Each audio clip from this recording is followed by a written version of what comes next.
LNG is a big focus for Shell. I think the outlook is that the global market will increase by 50% in the next couple of decades. Just how does Shell see its role in it and see the role of LNG? Because it's a big part of the future for the company. So LNG is an industry that's around 60 years old. It's evolved over time. Today, just to give you dimensions, around 400 million tons of LNG moves in any year. It's really been underpinned by demand in China, and in essence it is taking gas from where it's plentiful to locations that are starved of gas, and you take it through a ship, you supercool it, and then you warm it up on the other end. Long story short. LNG is expected indeed to grow by, we think, around 60% between now and 2040. LNG makes up around 13% of the gas that's sold in the world. That should go up to around 20% by that time, by 2040. We think LNG is actually one of the most expedient ways to be able to bring down global emissions, because a big source of those global emissions is coal. And the ability to be able to backfill the demand that coal today occupies in places like India, China, and Asia in general with LNG is what can be a massive differentiator.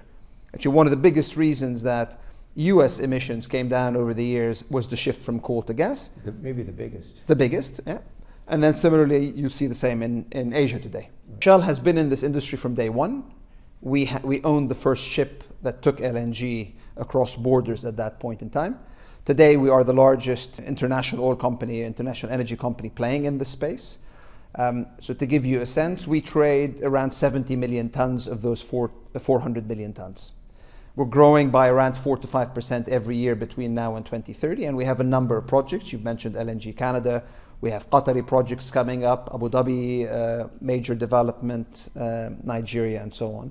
Our conviction is that LNG and our sale of LNG will be the biggest contribution we will make to the energy sector over the next decade, both in terms of value, but also in terms of lowering emissions. And so we are absolutely committed to this sector.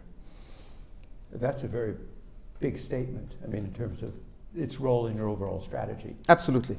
Yeah. And we feel not only are we differentiated in it, if you just read the number every single day, if you pick up one of the FT articles or one of the Wall Street Journal articles, somebody's trying to get into LNG. Right. That tells you we're doing well by being there and being the largest there. We also recognize that, like every industry, this is going to be cyclical. So you're going to have times of oversupply, times where it's going to be tight, like what we saw in 2022. A company like ours can play through those cycles. We have the largest number of liquefaction plants, so the supply, and we have the largest number of customers, and therefore we look to optimize and support our customers through the volatility that they see in the markets. So what about the United States? I mean, what percentage of Shell's business is in the US? And is there the focus in the US? It's the largest country for Shell. So we have close to 11,000 staff here. The largest amount of capital employed we have as a group is in the US. We spend somewhere around $10 billion here every single year between capital expenditure and operating, roughly half and half. Our drive actually is very much aligned with where the US administration is advocating. So I'll give you a couple of proof points around that. Gulf of America. Shell operates today around 700,000 barrels per day. We evacuate through our sister pipeline companies, around 70% of the crude that sits in the Gulf. So we play a very important role in the Gulf of America. We are the largest off-taker or buyer of US LNG. Today we buy around 16 million tons a year.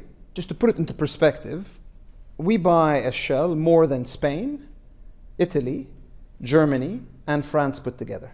Scale. So that's what we buy from the US. We pay anywhere between $3+ billion for that every single year. And of course, both the Gulf of America and US LNG are very high on the agenda of the government, and therefore we see ourselves as very much aligned with that agenda. But we also work beyond that. We are working on, for example, bio opportunities. We have power in the US. We're one of the largest traders of energy, both gas and power. And so the US is a tremendously important market for us.